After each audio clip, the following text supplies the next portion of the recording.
Pagi anak-anak, pagi pada hari ini bersama saya Bapak Agung Kristanto akan belajar tentang gereja yang Katolik.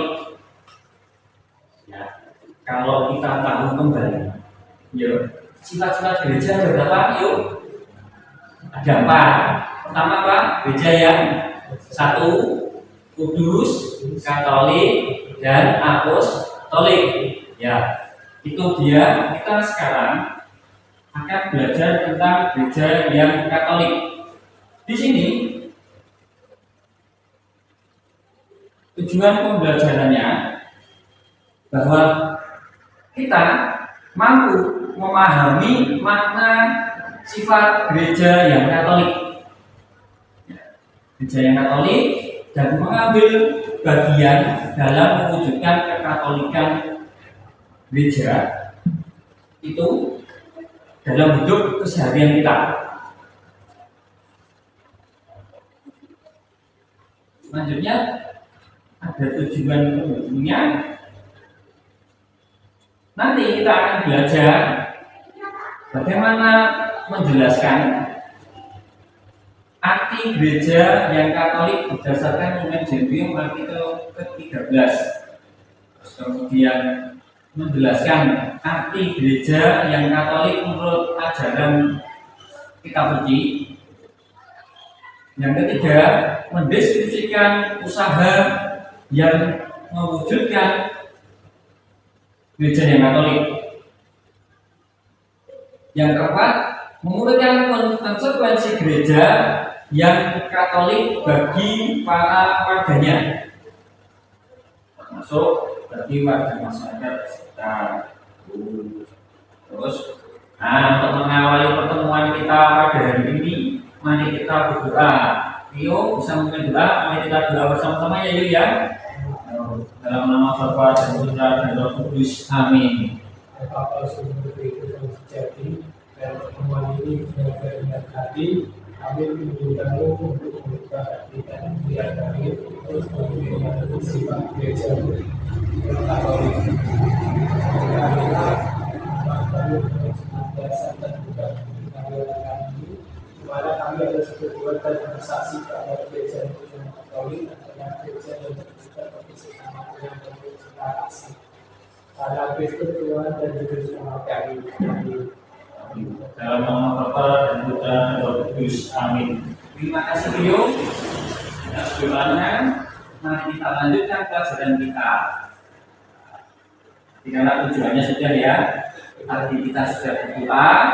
Dan di sini, mari kita belajar tentang apa itu gereja Katolik sebelumnya. Yo, menurutmu nanti gereja itu apa?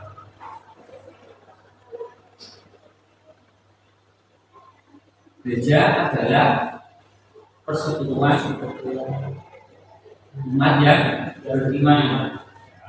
Gereja adalah persekutuan umat yang beriman. Kemudian Katolik itu apa? Katolik itu apa yo? Katolik itu apa yo?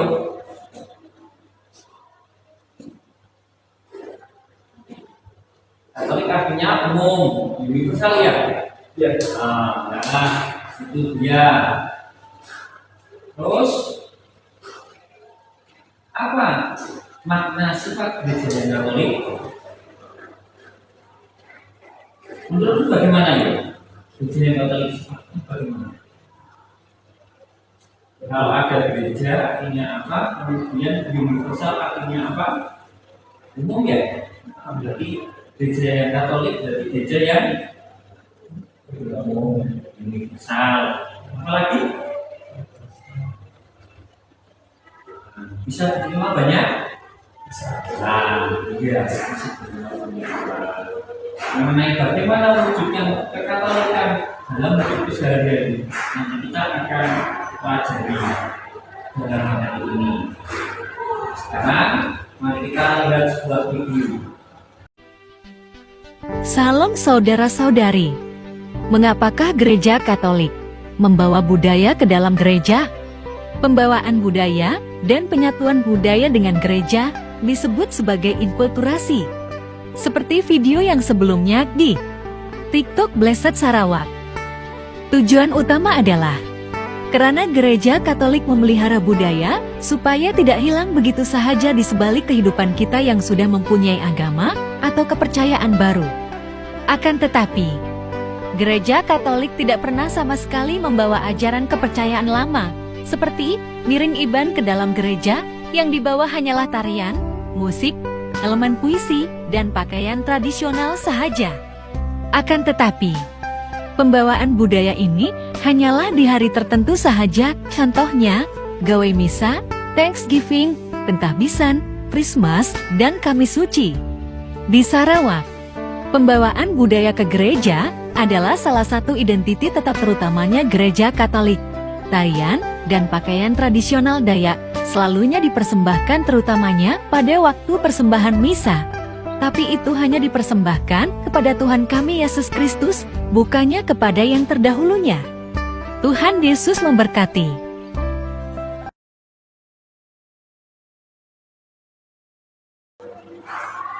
Setelah kita tadi melihat itu, ya, apa yang kamu tangkap dari video?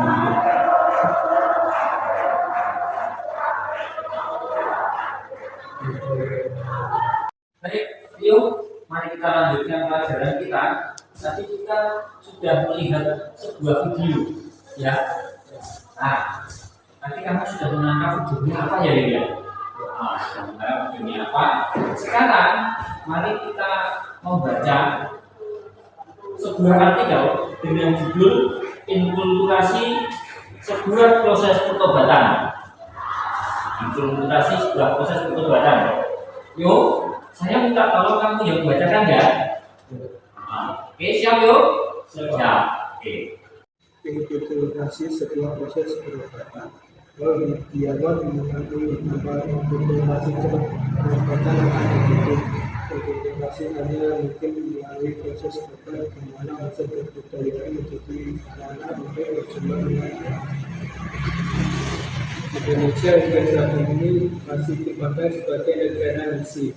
Lantaslah inkulturasi menjadi salah satu hal penting dalam kewartaan Injil. Inkulturasi ini secara nyata masih terekam dalam liturgi suci. Paling pertama dibentuk inkulturasi dalam liturgi adalah penggunaan bahasa vernakular setempat dalam misa kudus. Untuk bahasa Latin sebagai bahasa resmi masih dipertahankan sehingga saat ini dalam Liturgus Roma.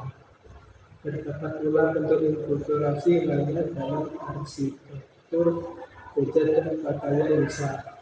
Satu yang tak kalah penting adalah rupa-rupa nyanyian dalam misa.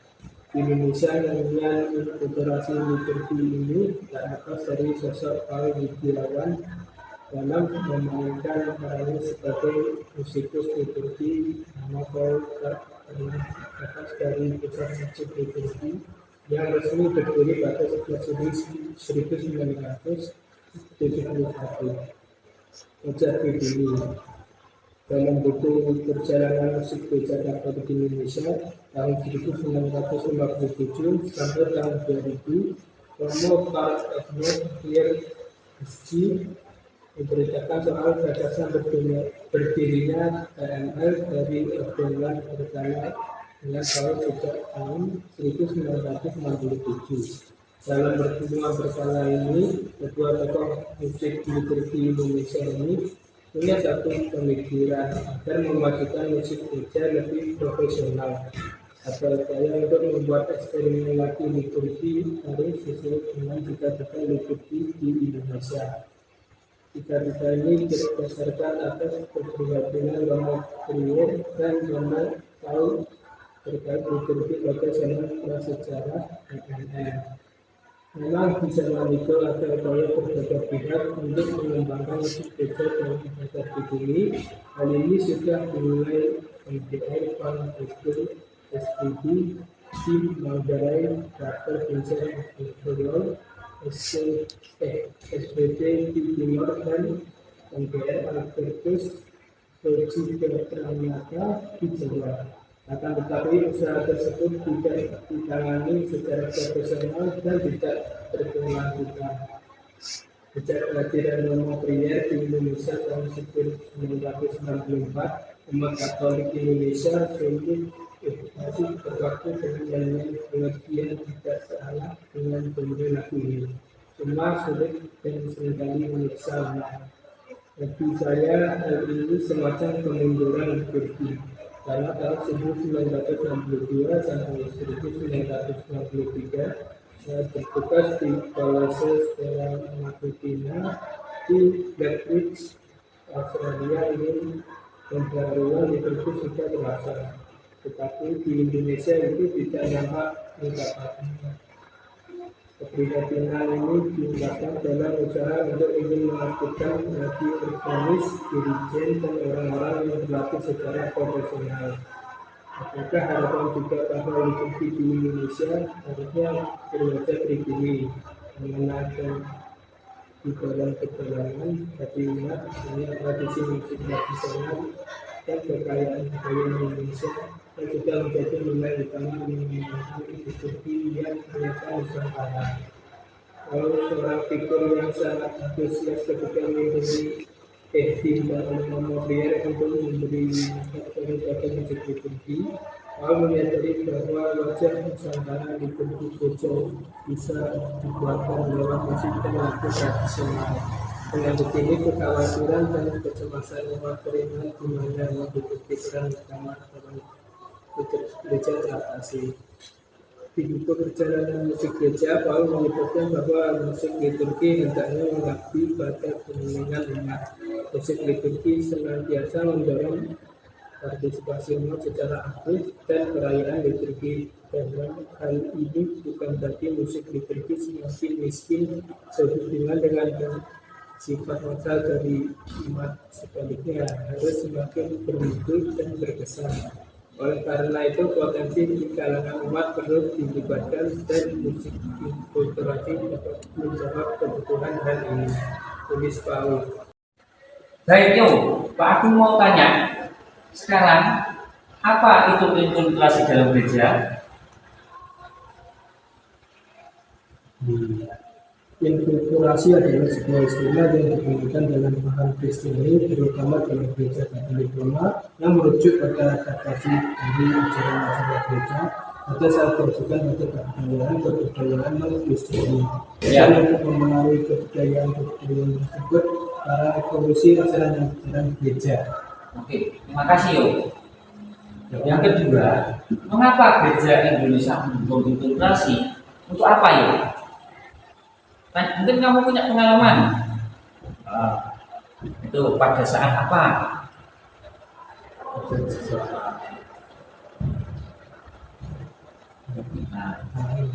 Imlek, ya. Nah, ternyata ada misa Imlek. Nah, itu dia. Ya, kemudian inkulturasi apa saja yang tampak dalam gereja Katolik di Indonesia? Pada budaya Jawa kita dapat ya, apalagi lain seperti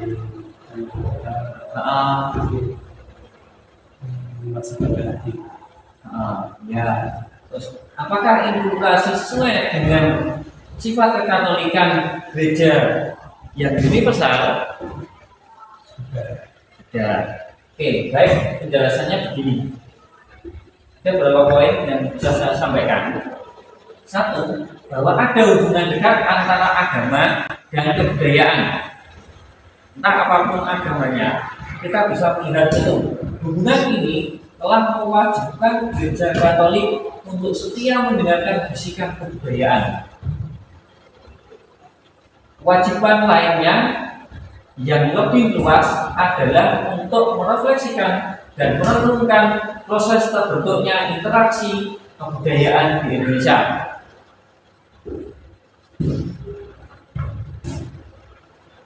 Agama dan Kristenitas akhirnya adalah bagian dari kebudayaan manusia. Proses inkulturasi dapat dilihat sebagai perjalanan dari kebudayaan yang satu menuju kebudayaan yang lain.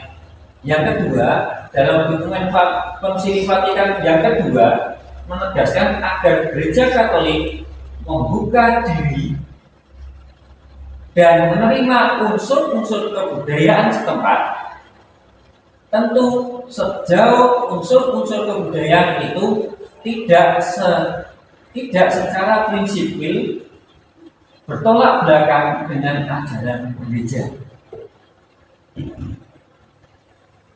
Arti gereja yang Katolik. Pertanyaan pertama, pada saat awal pelajaran tadi, ya, Katolik adalah apa itu? Umum, nah, universal.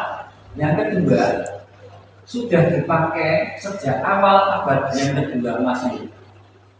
Kemudian yang ketiga, ciri Katolik, gereja yang utuh, lengkap, tidak hanya setengah dalam menerapkan sistem yang berlaku dalam gereja. Bersifat universal itu mencakup semua orang yang telah dibaptis secara Katolik di seluruh dunia. Kata universal juga sering dipakai untuk menegaskan tidak ada sekte-sekte dalam gereja Katolik. Bagaimana arti gereja Katolik menurut Kitab Suci dan Lumen Gentium artikel 13, bahwa di sini gereja itu Katolik karena gereja dapat hidup di tengah segala bangsa dan memperoleh warganya di semua bangsa. Yang kedua, gereja itu Katolik karena ajarannya dapat diwartakan kepada segala bangsa dan segala harta kekayaan bangsa-bangsa dapat ditampungnya sejauh itu baik dan luhur. Ini bahwa arti gereja yang Katolik menurut Kitab Suci dan Lumen Gentium ketiga, artikel 13. Selanjutnya, gereja bersifat Katolik berarti terbuka bagi dunia, tidak terbatas pada tempat tertentu, bangsa dan kebudayaan tertentu, waktu atau golongan masyarakat tertentu. Iman dan ajaran gereja yang bersifat Katolik dapat diterima dan dihayati oleh siapapun juga. Selanjutnya, kekatolikan gereja tidak berarti bahwa gereja melebur diri ke dalam dunia. Gereja itu bersifat dinamis, berusaha untuk memprakarsai dan memperjuangkan suatu dunia yang lebih baik untuk umat manusia. Di sini usaha untuk mewujudkan konsekuensi gereja yang Katolik. Satu, bersikap terbuka dan menghormati kebudayaan adat istiadat bahkan agama bangsa manapun. Kita kan sudah tahu tapi dari Asia, ternyata gereja juga menghargai bangsa-bangsa dan juga kebudayaannya. Kemudian selanjutnya di sini gereja bekerja sama dengan pihak manapun yang berkehendak baik untuk mewujudkan nilai-nilai yang luhur dunia ini. Itu dapat kita rasakan kok. Akhirnya, nah, kemudian selanjutnya berusaha untuk memprakarsai, memperjuangkan suatu dunia yang baik untuk umat manusia. Apapun agamanya, apapun kebudayaannya, apapun kebudayaannya, itu kemudian terlibat dalam hidup bermasyarakat. Inilah kita seharusnya, sehingga kita dapat memberi kesaksian bahwa Katolik artinya terbuka untuk apa saja yang baik dan siapa saja yang berkehendak baik. Nah, sebagai pembukaan, yuk pertama jelaskan Dan jelaskan dan apa arti gereja yang Katolik berdasarkan Evangelium Alkitab 13. Kemudian yang kedua, jelaskan arti gereja yang Katolik menurut ajaran kitab suci. Kemudian yang ketiga, sebutkan usaha-usaha untuk mewujudkan gereja yang Katolik. Jadi yang Bapak terangkan tadi kan sudah ada toh bentuknya. Kamu tulis kembali, kamu catat kembali, kamu sampaikan lagi dalam sebuah buku. Dalam buku itu nanti disampaikan ya. Kemudian bagaimana cara mewujudkan gereja Katolik dalam kehidupan sehari-hari? Video ya. Pertanyaan nomor 1.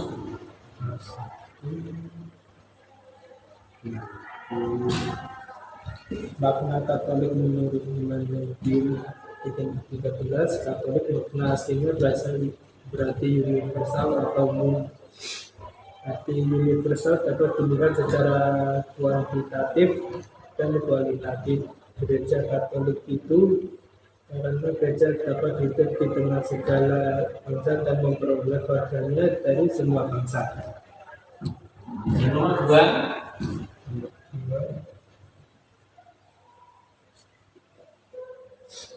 tentang mewujudkan sifat kekatolikan dalam hidup sehari-hari. Ketika orang mengambil dulu, kalau melihat latar belakang dan asal usulnya, menghormati budaya sendiri dan budaya orang lain, dapat beradaptasi di mana saja kita datang dan sebagainya.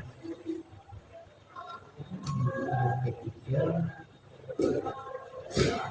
contohnya seperti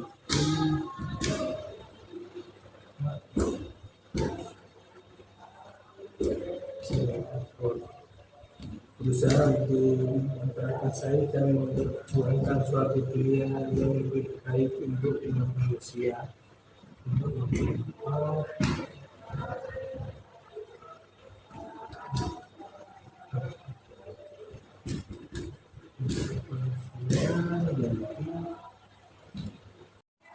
untuk jawaban nomor 4, yaitu gereja Katolik terbuka untuk dunia dan secara keseluruhan.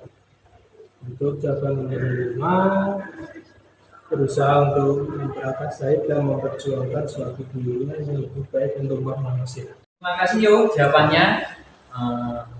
Nanti jawaban itu dilengkapi ya untuk tugasmu di rumah. Terima kasih. Bapak, sama-sama. Kesimpulan, Katolik makna aslinya berarti universal dan umum. Arti universal dapat dilihat secara kuantitatif dan kualitatif. Yang kedua, gereja itu Katolik karena gereja dapat hidup di tengah-tengah segala bangsa dan memperoleh warganya dari semua bangsa. Gereja sebagai sakramen Roh Kudus mempunyai pengaruh dan daya pengkudusan yang tidak terbatas pada anggota gereja saja, melainkan juga terarah kepada seluruh dunia. Yang kedua, dengan sifat gereja Katolik ini dimaksudkan bahwa gereja mampu mengatasi keterbatasannya sendiri untuk berkiprah di seluruh dunia. Yang keempat,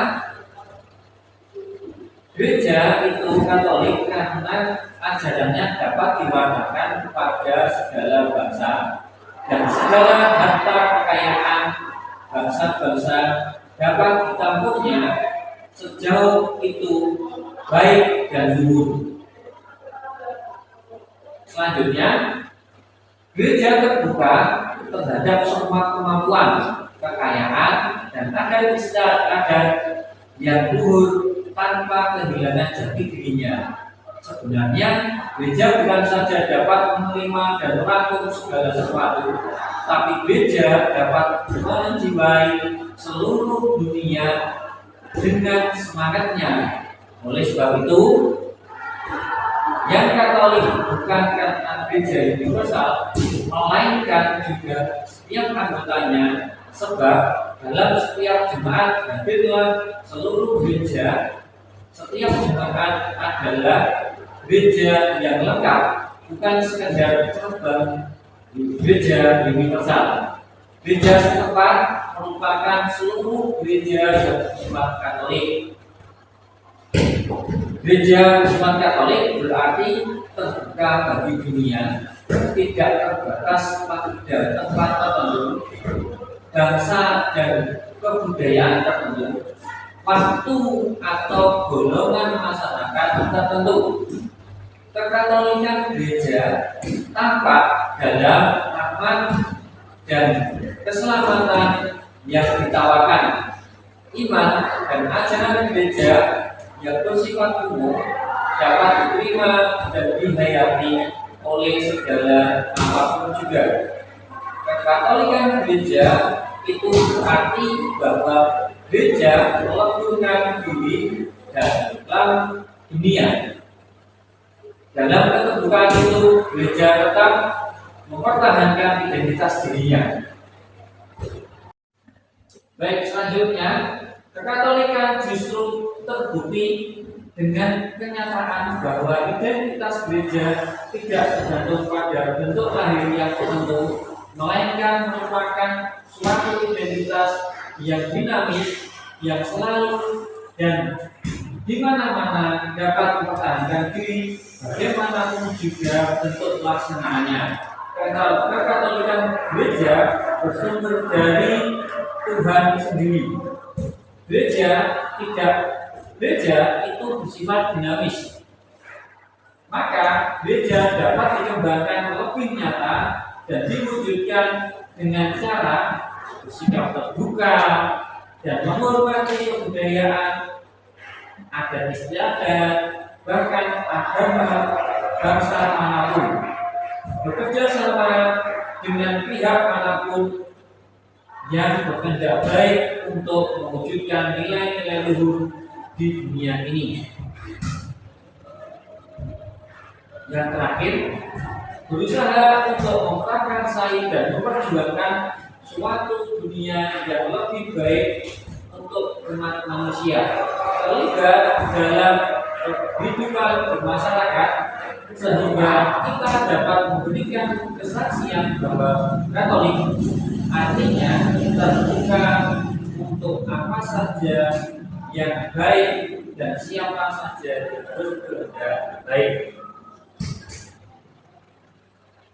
Untuk mari kita setelah tadi kesimpulan, tolong nanti tugasnya ya dikerjakan ya kan.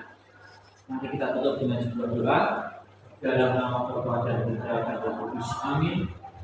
Terima kasih ya Bapak atas penyertaan-Mu dalam pertemuan kami ini.